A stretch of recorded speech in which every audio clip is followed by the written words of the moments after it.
নমস্কার, রান্নাঘরের মহারানীতে তোমাদের সবাইকে স্বাগত। আজকে তোমাদেরকে দেখাবো সম্পূর্ণ নিরামিষ রান্না, হিং আর মেথি ফোড়ন দিয়ে নিরামিষ তরকারি। চলো, হিং আর মেথি ফোড়ন যেহেতু দেবো, হিংও নিয়ে নিয়েছি, মেথিও নিয়ে নিয়েছি, তার সাথে কী কী সবজি দিচ্ছি সেগুলো তোমার সাথে শেয়ার করছি। নিয়েছি কুমড়ো, আছে বিনস, আলু, মূলো, গাজর, ফুলকপি, সবই কিন্তু দেখো একই রকম সাইজ করে কেটে নিয়েছি। আলুও দিয়েছি আর ফুলকপিও নিয়েছি, দেখো প্রত্যেকটা জিনিস কিন্তু সমানভাবে কেটে নিয়েছি। কড়াইতে সর্ষের তেল দিয়েছি, সর্ষের তেলটা কিন্তু আমার গরম হয়ে গেছে। এবার কিন্তু প্রথমে দিয়ে দেবো মেথি ফোড়ন। মেথিটাকে কিন্তু আগে ফোড়ন দিয়ে দেবো। মেথি ফোড়ন হয়ে গেছে, মেথিতে কিন্তু খুব সুন্দর একটা গন্ধ ছাড়ছে। এবার দিয়ে দিয়েছি হিং। মেথিটা যখন ফোড়ন হয়ে যাবে তখনই কিন্তু হিংটা দিতে হবে। হিংটাও কিন্তু হিঙে একটুখানি তেলে রাখবো, হিঙের কাঁচা গন্ধটা বেরিয়ে যাবে, তারপরে কিন্তু এখানে সবজি দিয়ে দেবো। আচ্ছা, হিং আর মেথি কিন্তু ফোড়ন হয়ে গেছে। এবার আমি এখানে কিছু গুঁড়ো মশলা দিয়ে দেবো। মশলাটা কিন্তু আগে দেবো। দেখো, প্রথমে আমি জিরে আর ধনের গুঁড়ো এটাকে কিন্তু আমি একসঙ্গে মিশিয়ে রাখি, এটা দিয়ে দিয়েছি 2 চামচ, দিয়ে এটাকে আগে একটু নাড়িয়ে নিই। তারপরে কিন্তু এখানে নুন দেবো, হলুদ দেবো, গুঁড়ো মশলাগুলোকে আগে কিন্তু দিয়ে কষিয়ে নেব। অন্য সময় রান্নায় আমরা কি করি, সবজি দিয়ে তারপরে এই সমস্ত জিনিসগুলো দিই, এখানে কিন্তু আগে দিতে হবে।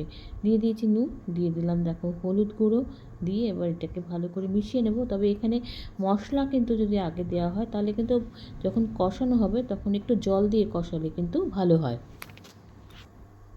দিয়ে দিয়েছি কিন্তু এখানে আমিও কিন্তু একটু জল দিয়েছি, কারণ জল দিলে না মশলাটা পুড়ে যায় না, সেই জন্য কিন্তু যখন শুধু কড়াইতে মশলা দিতে হয় তখন কিন্তু একটু জল দিয়ে সেটাকে কষাতে হয়, না হলে কিন্তু মশলা পুড়ে যেতে পারে। মশলাগুলো কিন্তু আমার একদম মশলাটা কষে গেছে। এবার চলো আগে সবজিগুলো দিয়ে দিই। আমি কিন্তু সবজি আর আলাদা করে ভাজিনি, সেখানে ক্ষেত্রে কিন্তু তেলেরও তেলেরও ভালো ব্যবহার হয়, আর তাছাড়া সময়ও লাগে অনেক। আমি কিন্তু এই একসঙ্গে দিয়ে কিন্তু অনেকক্ষণ ধরে মশলার সাথে সবজিটাকে কষাবো, তাহলে কিন্তু এটা ভাজার কাজ করবে। এবার দিয়ে দিয়েছি, দিয়ে দেখো প্রত্যেকটাকে এবার আস্তে আস্তে ভালো করে মিশিয়ে নিচ্ছি। আচ্ছা, মশলা দিয়ে কিন্তু সবজির সাথে মশলাটা ভালো করে কষিয়ে নিয়েছি, আর সব কিছুই কিন্তু দেওয়া আছে। আমি কিন্তু জল আর দেবো না, জলও যেহেতু আগে দিয়ে রেখেছি, এই জলেই কিন্তু আমার মশলাটা সেদ্ধ হয়ে যাবে।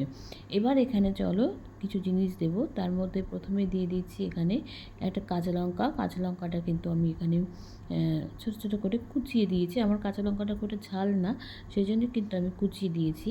এবার দিয়ে দেবো এখানে দেখো একটু চিনিও দেবো, অবশ্যই নিরামিষ তরকারিতে কিন্তু চিনিটা দিতেই হয়, নইলে কিন্তু খেতে ভালো লাগে না। একটু বেশ ঝাল নুন মিষ্টির ব্যালেন্সটা সুন্দর হবে, তবে তো রান্না। এবার দিয়ে দিয়েছি, এবার এটাকে আবার ভালো করে কিন্তু কষিয়ে নিচ্ছি। আচ্ছা, সবজিটা যখন আমি রান্না করছি, যেহেতু আমি আর জল ব্যবহার করবো না, তাই কিন্তু আমি ঢেকে ঢেকে সবজিটা রান্না করেছি, কেন তাহলে সেদ্ধ হয়ে যাবে সবজিগুলো, সেই জন্য। এবার যখন ঢেকে দিয়েছিলাম, থালাটা তুলে এবার দেখছি ভালো করে কিন্তু মিশিয়ে নিয়েছি। জলটাও দেখো একদম টেনে গেছে। এবার সবজিও কিছুটা আমার সেদ্ধ হয়ে গেছে, আর একটু হলে বিশেষ করে গাজরটা, বিনস এগুলো একটুখানি শক্ত, এগুলো আরেকটু সেদ্ধ হলো তাহলে কিন্তু আমার রান্নাটা হয়ে যাবে। এবার একটু ভালো করে দেখো দেখে নিচ্ছে বীজটা আরেকটু হবে, সেই জন্য কিন্তু আবারও এটাকে ঢেকে দেবো। আচ্ছা, ঢাকনাটা খুলে দেখি, এবার মনে হয় সবজিটা আমার কিন্তু শেষ সেদ্ধ হয়ে গেছে। আর পুরো দেখলেই বোঝা যাচ্ছে কিন্তু রান্নাটা যেমন হয়ে গেছে, মশলা একদম কষে গেছে, জলও নেই, সবজিটা খুব সেদ্ধ হয়ে গেছে। এবার যেটা করব, উপর থেকে আমি একটু কসুরি মেথি দিয়ে দেবো। কসুরি মেথিটা কিন্তু হাতের মধ্যে একটু ক্রাশ করে নিয়েছি, নিয়ে এবার এটা সবজির মধ্যে দিয়ে দিয়েছি। কসুরি মেথির এই গন্ধটাও কিন্তু খুব সুন্দর, সেই জন্য কিন্তু শেষের দিকে কসুরি মেথি রান্নাতে দিলে কিন্তু খেতে ভালোই লাগে। এবার এটাকে ভালো করে কিন্তু সবজির সাথে মিশিয়ে আমি কিছুক্ষণ গ্যাসটা বন্ধ করে এটাকে ঢেকে রেখে দেবো।